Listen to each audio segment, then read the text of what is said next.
Gold trusted gold buyers మీరు తాకట్టు పెట్టిన బంగారాన్ని విడిపించి ఈ రోజు ఉన్న మార్కెట్ ధరకు కొనబడను. మీకు బాగా ఇంట్రెస్ట్ కదా బిగ్ బాస్ కి వెళ్ళాలి, ఇంట్రెస్ట్ ఫేమ్ అన్ని బాగా ఇంట్రెస్ట్. ఫేమ్ నాకు ఇప్పుడు వచ్చిన ఫేమ్ చాలు, ఫేమ్ కోసం అలా ఏం కాదు. కానీ మీరు వెళ్ళి మీరు రాజుగారితో మాట్లాడకుండా ఆయనతో కష్టమేనా? చాలా కష్టమే. ఇది నా వీకెస్ట్. అసలు చాలా మూమెంట్ తలుచుకుంటేనే నాకు చాలా బాధ అనిపిస్తుంది. ఎందుకంటే శ్రీనివాస్ గారిని వదిలి నేను ఇన్ని రోజులు ఒకరోజు కూడా దూరంగా లేను. బయట బాగానే స్ట్రాంగ్గా ఉన్నారు, లోపలికి వెళ్ళంగానే ఎమోషనల్గా, అది కొన్నిసార్లు సింపతి అని చెప్పి కూడా బయట పోటరీ అవుతుంటుంది. బ్యాలెన్స్ చేసుకోవాలి, ఎమోషన్ని బ్యాలెన్స్ చేసుకుంటూ గేమ్ ఆడాలి. అదే కదా మరి రియాలిటీ షో బిగ్ బాస్. ఎవరైనా మాస్క్ పెట్టుకుని ఆడుతున్నట్టు అనిపిస్తుంది, అందరూ ఆడుతున్నట్టు అనిపిస్తుంది. ఎలాంటి విషయాల్లో మీరు కోపడుతుంటారు, ఎలాంటి విషయాల్లో మీరు ఎమోషనల్గా డౌన్ అవుతుంటారు? నాకు చాలా విపరీతమైన కోపం వస్తుంది యాక్చువల్గా. అసలు ఆ కోపాన్ని ముందు ఎలాగా అంచుకోవడానికి నేను ఒక ప్లాట్ఫామ్ అనుకుంటున్నాను. వైల్డ్ కార్డ్స్ కూడా లోపలికి వెళ్ళిన వెంటనే ప్రతిసారి ఎందుకు ఎక్కువ రోజులు సస్టైన్ అవ్వలేము, లోపల ఉండలేము, ఫస్ట్ వెళ్తే బాగుంది కదా అని అనిపించలేదు? అలా ఏం లేదు, వైల్డ్గా ఉంటాను కాబట్టి వైల్డ్ కార్డ్ అనుకుంటున్నాను. నా దగ్గర కావాల్సిన డబ్బు ఉందన్నారు అంటే మీ డబ్బు ఉన్న వాళ్ళు అక్కడ బాత్రూమ్లు కడగమంటే బాత్రూమ్లు, గిన్నెలు కడగమంటే గిన్నెలు, కింద చూడమని చూడగలరా? అదే కొంచెం కష్టం. అదే కానీ శ్రీనివాస్ గారు దాన్ని కూడా నాకు మెంటల్గా ప్రిపేర్ చేశారు. మిమ్మల్ని నామినేట్ చేస్తే చేయనియండి, నేను వెళ్ళంగానే నామినేట్ చేస్తే హౌస్లో ఉండకూడదు, మాదిరి బయటే ఉండాలి అని అనుకుంటే ఓకే వచ్చేస్తాను 1 వీక్కి. హాయ్ హలో నమస్తే, నేను మీ anchor Shiva. Welcome to iDream Media. ఈరోజు మన ముందున్న guest Bigg Boss season 9 contestant wild కార్డ్గా వెళ్ళబోతున్నారనమాట. మాధురి గారు ఈరోజు మనతో ఉన్నారు. తన జర్నీ గురించి, హౌస్లో అసలు ఈ సీజన్ చూస్తున్నారా, లోపలికి వెళ్ళాక ఏమైనా ప్లాన్లు వేసుకుంటున్నారా, ఎలా ఉండబోతున్నారు, ఏం చేయబోతున్నారు అనేది మనకు తెలియనివి తెలుసుకునే ప్రయత్నం అయితే చేద్దాం. హాయ్ నమస్కారం పెద్దవాళ్ళు, పూజ్యులు. ఎలా ఉంది ఎక్స్పీరియన్స్? అంటే మీకు లోపలికి వెళ్తున్న ఫీల్ అవన్నీ ఎలా ఉన్నాయి? బాగుంది, ఎక్సైట్మెంట్తో ఉన్నా నేను కూడా. మీకు బాగా ఇంట్రెస్ట్ కదా బిగ్ బాస్కి వెళ్ళాలి, ఇంట్రెస్ట్, ఫేమ్ అన్ని బాగా ఇంట్రెస్ట్. ఫేమ్ నాకు ఇప్పుడు వచ్చిన ఫేమ్ చాలు, ఫేమ్ కోసం అలా ఏం కాదు. కానీ ఇంట్రెస్ట్ అంటే ఒక ఫోన్ లేకుండా, సరిగ్గా ఫుడ్ లేకుండా, సోషల్ మీడియాతో సంబంధం లేకుండా, రోజు డే ఏది తెలియకుండా మన పర్సన్స్కి దూరంగా ఒక experience, different type of experience. So ఈ ఎక్స్పీరియన్స్ని ఒకసారి లైఫ్లో ఫేస్ చేయాలని అయితే ఉంది. అంటే నార్మల్గా మీ ఇంటర్వ్యూస్లో కానీ మీరు కానీ మీ రాజా గారు కానీ ఇంటర్వ్యూస్ ఇచ్చేటప్పుడు ఒకరు వదిలి ఒక్క నిమిషం కూడా ఉండలేను అన్నట్టు మీరు చాలా ఇంటర్వ్యూస్లో చెప్పడం జరిగింది కదా. అని మీరు వెళ్ళి మీరు రాజాగారితో మాట్లాడకుండా ఆయనతో కష్టమేమో? చాలా కష్టమే. ఇది నా వీకెస్ట్. అసలు చాలా మూమెంట్ తలుచుకుంటేనే నాకు చాలా బాధ అనిపిస్తుంది. ఎందుకంటే శ్రీనివాస్ గారిని వదిలి నేను ఇన్ని రోజులు ఒకరోజు కూడా దూరంగా లేను. తను కూడా చూసుకోవడానికి ఎవరు లేరు నేను తప్పితే. సో ఇవన్నీ కొంచెం కష్టమే, అందుకనే ముందు నేను వెళ్ళలేదు. కానీ మళ్ళీ శ్రీన్ గారు ఎందుకు ఈ అవకాశాన్ని వదులుకోవాలి, నీకు వచ్చిన అవకాశాన్ని వెళ్ళు, నేను పర్వాలేదు ఉండగానే సపోర్ట్ చేస్తానని చెప్పి నన్ను కొంచెం మోటివేట్ చేసి పంపిస్తున్నారు. అంటే చాలా మంది కంటెస్టెంట్లు నేను చూసాను అనమాట. ఎవ్రీ సీజన్ లోపల అంటే బయట బాగానే స్ట్రాంగ్గా ఉన్నారు అంటారు, లోపలికి వెళ్ళంగానే ఎమోషనల్గా డౌన్ అయిపోయి అయ్యో మన రాజా గారిని మిస్ అయిపోతున్నాను అని చెప్పడం కానీ, లేకపోతే మా పేరెంట్స్ని మిస్ అయిపోతున్నాను, నాకు కావాల్సిన వాళ్ళు మిస్ అయిపోతున్నాను అని చెప్పి ఎమోషన్ అవ్వడం జరుగుతూ ఉంటుంది. అది కొన్నిసార్లు సింపతి అని చెప్పి కూడా బయట పోటరీ అవుతుంటుంది. లైక్ అలా మీరేమైనా మిస్ అయ్యి దీని గురించి ఎమోషనల్గా ఏడవడం అలాంటివి ఏమైనా జరుగుతాయా? అలా ఏం లేదు. సింపతి, ఎమోషన్ అంటే ఏదైనా ఒక మూమెంట్లో మనం గుర్తొస్తే బాధపడవచ్చు. కానీ ఆ మూమెంట్ వల్ల గేమ్ డిస్టర్బ్ చేసుకొని ఆ మూమెంట్ వల్ల మనం వెళ్ళిన మోటివ్ మర్చిపోతే వెళ్ళడం కూడా వేస్ట్. బ్యాలెన్స్ చేసుకోవాలి, ఎమోషన్ని బ్యాలెన్స్ చేసుకుంటూ గేమ్ ఆడాలి. అదే కదా మరి రియాలిటీ షో బిగ్ బాస్. ఇక్కడ మీతో మాట్లాడుతుంది చాలా స్ట్రాంగ్గా, వెల్ ప్రిపేర్డ్గా, లైక్ ఇలా ఉండాలి అన్నట్టు ఉన్నది. మీతో ఏమి ప్లాన్ చేసుకున్నారా? అది ఏం ప్లాన్ చేసుకోవాలి? పోనీ మీరు చెప్పండి, మీరు ఒక బిగ్ బాస్ కంటెస్టెంట్ కదా, ఏం ప్లాన్ చేయాలి? మీకు బేసిక్ గా ఆ ప్లానింగ్స్ ఏముంటాయి నాకు తెలియదు. అంటే రియాలిటీ షోలో రియలిస్టిక్ గా ఉండాలని నేను అనుకుంటున్నాను. ప్లానింగ్స్ ఏమైనా ఉంటే టిప్స్ చెప్పండి. టిప్స్ చెప్పడం కదా, అంటే స్టార్టింగ్ వెళ్ళే కంటెస్టెంట్లకి వాళ్ళకి ఏం తెలియదు, ఎవరు వస్తున్నారు ఏంటి, వాళ్ళ క్యారెక్టర్ ఏంటి, వాళ్ళు ఎలా బిహేవ్ చేయబోతున్నారు ఏంటి అనేది మనకు ఒక ఐడియా ఉంటుంది. కాకపోతే వైల్డ్ కార్డ్ వాళ్ళకి ఒక ప్లస్ పాయింట్ ఉన్నది. అంటే ఏ కంటెస్టెంట్ ఎలా ఆడబోతున్నాడు, ఏ కంటెస్టెంట్ ఎలా ఆలోచించబోతున్నాడు, వాడు ఏం చేయబోతున్నాడు, వాడి స్టెప్స్ ఏంటనేది మనకు ముందే ఒక ఐడియా ఉంటుంది. అంటే మీరు మొత్తం చూసారా ఈ 4 weeks? నేను మొత్తం చూడలేదు, అప్పుడప్పుడు చూస్తున్నాను. వాళ్ళకి ఎలా తెలియదో మాకు కూడా వాళ్ళు ఎలాగో తెలియదు. నాకు వాళ్ళ పేర్లు ఇప్పుడు తెలుసు అంతే, అంతకుమించి నాకు తెలియదు. అందులో మాస్కులతో ఆడినప్పుడు వాళ్ళు ఎప్పుడు ఎలా మారుతారో కూడా ఎవరికి తెలియదు. ఈ రోజు ఇలా ఉండొచ్చు, రేపొద్దున ఇంకొకలా ఉండొచ్చు. ఒక రోజు ఒకలా గేమ్ ప్లాన్ ఉంటుంది వాళ్ళు, ఇంకో రోజు ఇంకోలా ఉంటుంది. సో ఆ స్ట్రాటజీ కూడా కంప్లీట్ గా మనకు తెలియదు, తెలుస్తుంది అనేది అపోహ, అంతే కదా. ఈ రోజు మీ గేమ్ ప్లాన్ ఒకలా వాళ్ళు ప్లాన్ చేసుకోవచ్చు, నెక్స్ట్ మూమెంట్ కి వాళ్ళు మారొచ్చు, ఇలా కాదు నేను ఇంకోలా ఆడాలని మారొచ్చు. సో ఒకే స్ట్రాటజీ మెయింటైన్ అవ్వదు కదా.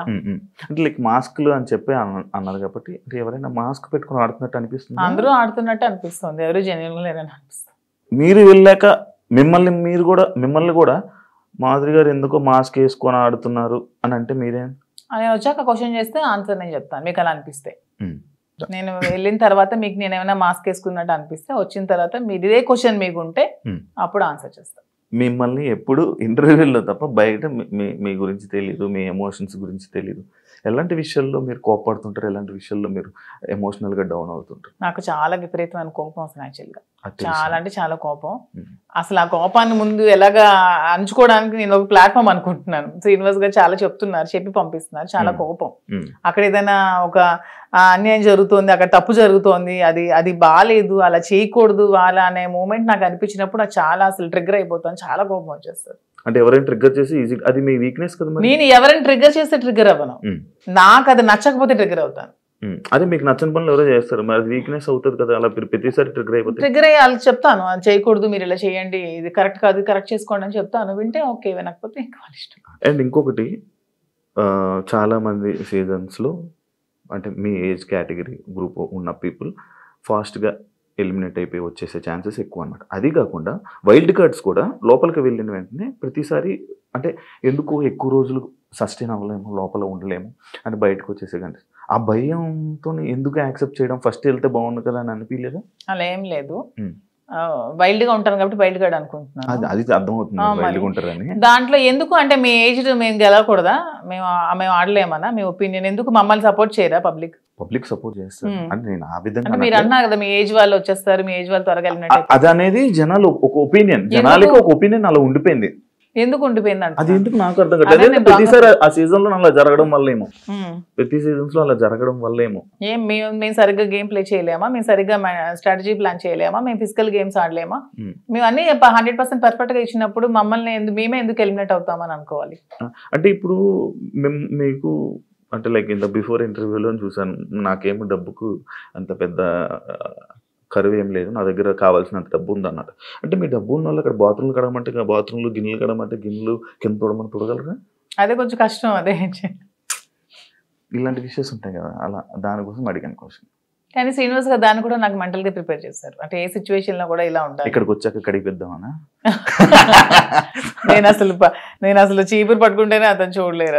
అదే మరి ఇప్పుడు అక్కడ అలా ఉంటాయి. అది కాకుండా మిమ్మల్ని అనరాని మాటలు అంటుంటారు. నాకు ఇష్టమైనది, నాకు వంట వచ్చు కదా, నేను వంట చూస్ చేసుకుంటాను, వాళ్ళకి చేయమని. అంటే మీకు నచ్చింది ఎవరు కదా, అది బిగ్ బాస్, అది బిగ్ బాస్ రిక్వెస్ట్ చేసుకుంటాను. మంచిగా మాట్లాడా. మీ జర్నీ నేను తెలుసుకోవాలనుకుంటున్నాను. లైక్ అన్ని ఇంటర్వ్యూస్లోనే లైక్ ఏదో అంటే ఇప్పుడు జరుగుతున్న ట్రెండింగ్ టాపిక్స్ ఇది, కానీ మీ జర్నీ ఏంటి, మీ ఎమోషనల్ స్టోరీ ఏంటి, అసలు మీ ఫస్ట్ నుంచి ఎలా ఇక్కడ దాకా ఇలా రావడానికి కారణాలు ఏంటి? నా జర్నీ కావాలంటే మీరు యూట్యూబ్లో ఓపెన్ చేస్తే మొత్తం జర్నీ వచ్చేస్తుంది, అది మ్యాటర్ చూసుకోండి. తర్వాత నా జర్నీ తెలియని ఆంధ్ర కానీ తెలంగాణ కానీ ప్రజలు ఎవరూ లేరు, అందరికీ తెలుసు.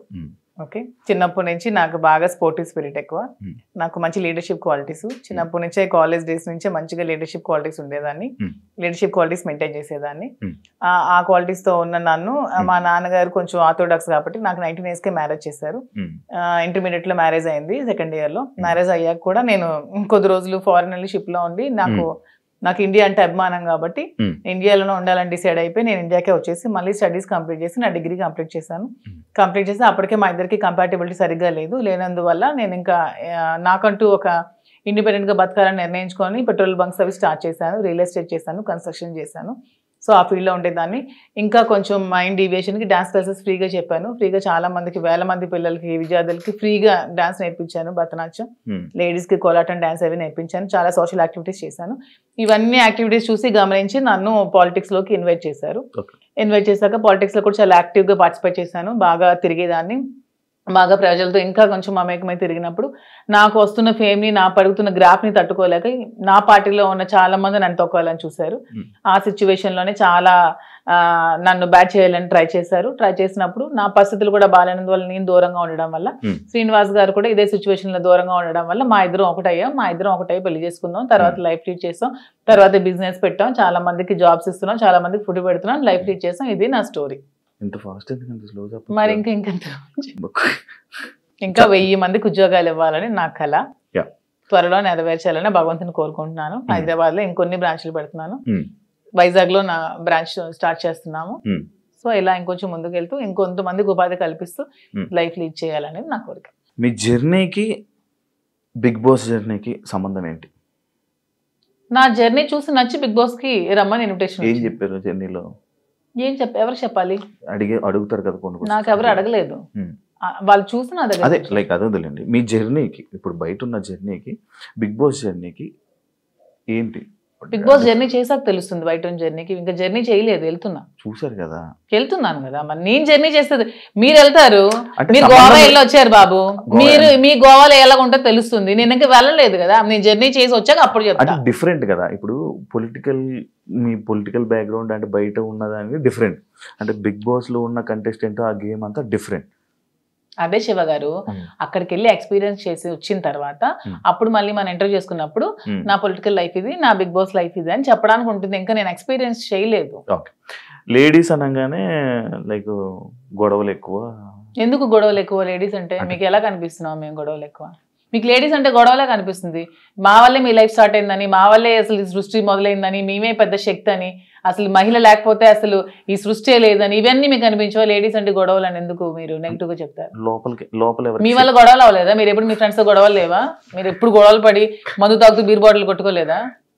లోపల ఎవరికి శక్తి? మహిళ శక్తి. అంటే మీ అబ్బాయిలకి మేమే శక్తి అది అను, లోపల ఎవరికైనా శక్తిగా ఉండాలనుకుంటున్నారా? ఎవరికి ఉండాలనుకోవట్లే, మాకు మేముగానే శక్తిగా ఎదగాలనుకుంటున్నాం. ఇప్పుడు మీరు ఆల్రెడీ సీజన్ చూసారు, మీకు ఎవరు నచ్చారు? అంటే అందరూ బాగానే ఆడుతున్నారు. ఎవరితో ఉండాలనుకుంటున్నారు? నేను ఎవరితో ఉండాలనుకోవట్లేదు, గేమ్ ఎవరితో ఉండడానికి వెళ్ళట్లేదు, మనం ఆడడానికి వెళ్తున్నాం. బయట అందరూ అలాగే అన్నారు, లోపలికి వెళ్ళాక ఎవరితో అలా ఎందుకు లేదు? ఇప్పుడు రిలేషన్షిప్ బిల్డప్ అయింది, బాగా రిలేషన్ లో ఉన్నాము, కప్పు నీకు కావాలా ఫ్రెండ్ కావాలని నాగార్జున గారు అడుగుతారు, నేను ఇస్తానా? ఇవ్వను కదా, నాకే కావాలంటాను. దానికి ఎందుకు మన రిలేషన్షిప్ మెయింటైన్ చేసి బాధపడి, రిలేషన్స్ మెయింటైన్ చేసి నామినేట్ చేయడానికి కూడా బాధపడాలి? చేయకూడదు, అసలు చేయలేము. నేనైతే చేయలేను. నామినేట్ చేస్తే చేయనియండి, నేను అవుతా రిలేషన్స్ చేయనియండి, జనాలు ఆదరిస్తారు. ఆదరించకపోతే వచ్చేస్తాను. నన్ను హౌస్ లో ఉండకూడదు, మాదిరి బయటే ఉండాలి అని అనుకుంటే ఓకే, వచ్చేస్తాను 1 వీక్. యాక్సెప్ట్ చెయ్యాలి, అంటే కదా లైఫ్. అంతే. నేను ఇంకోటి, ఇది పర్సనల్ క్వశ్చన్ అనుకోవచ్చు, లేకపోతే ఏదైనా అనుకోవచ్చు. లైక్ బిగ్ బాస్ కొన్ని సీజన్లకు వెళ్ళి, అంటే లైక్ ఒక రిలేషన్లో ఉన్న పర్సన్స్ లోపలికి వెళ్ళాక బయటకు వచ్చాక విడిపోవడం అలాంటివన్నీ జరుగుతుంటాయి. అవును, వాళ్ళు సరిగ్గా లేకపోతే అదే జరుగుతుంది, తప్పే ఉంది. ఏదో మనం బయట ఇలా ఉంటే బోట్లు పడతాయి, ఇలా ఉంటే జనాలు ఆదరిస్తా అనేది చాలా తప్పు. మనం మనలాగే ఉండాలి. ఆబ్వియస్లీ కంపాటబిలిటీ కుదరకపోతే వాళ్ళు రాంగ్ గా ఉంటే విడిపోవచ్చు, తప్పే ఉంది. రివ్యూస్ చూస్తుంటారా బయట? లేదు, నేను చూడను. అసలు మీకు బిగ్ బాస్ మీద ఐడియా ఉందా? ఉంది. ఏముంది? Bigg Boss. మీకు బిగ్ బాస్ అంటే ఏమనుకుంటున్నారు? బిగ్ బాస్ అంటే ఒక బిగ్గెస్ట్ రియాలిటీ షో, ఒక నేషనల్ ఛానల్లో ఒక మంచి ప్లాట్ఫామ్. వెళ్ళిన ఎవరికైనా సరే అది మంచిగా యూజ్ చేసుకుంటే మనం మంచిగా లైఫ్లో షైన్ అవ్వచ్చు. దాన్ని ఎక్కడైనా మనం మిస్యూజ్ చేసుకుంటే అక్కడే ఉండిపోతాం నెగిటివ్గా. సో యూజ్ చేసుకునే విధానం బట్టి ఉంటుంది. ఒక మంచి ప్లాట్ఫామ్ వాళ్ళు కలిగించినప్పుడు మనం మంచిగా ఆడి మంచిగా జనాల ఆదరణ సంపాదించుకొని బయటకు వచ్చా కూడా దాన్ని మంచిగా యూజ్ చేసుకొని మనం ఇంకొంచెం స్థానానికి ఎదగొచ్చు అని నేనైతే అనుకుంటున్నాను. మంచిగా ఆడడం అంటే మనం జెన్యున్ గా ఉండాలి. మీరు అన్నట్టు అవేవి కాకుండా జెన్యున్ గా ఉండాలి. మీరు జెన్యున్ అనుకుంటారు కానీ బయట అలా అందరూ అనుకోరు కదా. అనుకుంటే ఆదరిస్తారు, అనుకోకపోతే 1 వీక్ లోనే పంపిస్తారు. బయట ఒకవేళ మీకు నెగిటివ్ అయినా యాక్సెప్ట్ చేస్తారా? నెగిటివిటీని నేను ఎక్స్ప్లెయిన్ చేసుకోగలను. ఏదైనా మా రిలేషన్షిప్ ఎలా ఎక్స్ప్లెయిన్ చేసుకొని చెప్పానో అది కూడా ఎక్స్ప్లెయిన్ చేసుకుంటాను. మీ జర్నీ గురించి మీ గురించి ఏమైనా ఆడియన్స్ చెప్పాలనుకుంటున్నారా వెళ్ళే ముందు? 100% నాకు ఈ ప్రజలే నన్ను ఇంత ఈ స్థానానికి తీసుకొచ్చారు. నన్ను ప్రజలే ఆదరించారు. మీ ఆధారంతోనే నాకు ఈరోజు బిగ్ బాస్ అవకాశం వచ్చింది. మీ ఆధారంతోనే నేను హౌస్ లోకి వెళ్తున్నాను. అదే విధంగా మీ సపోర్ట్ నాకు ఇంకొంచెం ముందుకెళ్తూ నాకు ఇంకొంచెం మీరు ముందుకు నడిపించాలని కోరుకుంటున్నాను. మీరు టాస్క్లు ఆడగలరా? ఎందుకు ఆడలేను? మీకు అంత వీక్ గా కనిపిస్తున్నాను అంటే ఒక ఉమెన్ మదర్ అంటే టాస్క్లు ఆడలేదా? నేను అలా అనలేదండి. టాస్క్లు సంజన గారు కూడా ఆడుతున్నారు కదా, లైక్ అలా అదే. మీరు ఓకేనా? ఎప్పుడు ఆడలేదు కదా, లైక్ అలా. అసలు లేడీస్ అందరూ కూడా ఆడగలరు, వాళ్ళు అనుకుంటే ఆడగలరు. Okay, thank you so much Madhuri గారు. మిమ్మల్ని చూస్తుంటే చాలా స్ట్రాంగ్ అనిపిస్తుంది. లోపల కూడా వెళ్ళి ఇదే స్ట్రాంగ్గా ఉంటారని, మంచిగా ఆడతారని, ఆడియన్స్లో మంచి పేరు తెచ్చుకొని ఫైనల్ వరకు వెళ్తారని మనస్ఫూర్తిగా థ్యాంక్ యూ కోరుకుంటున్నాను. So much wish you all the best thank you and congratulations. Thank you. చూసారు కదా, thank you so much. And ఇంకో గెస్ట్తో మళ్ళీ మీ ముందు కలుస్తాం. అంతవరకు థ్యాంక్ యూ.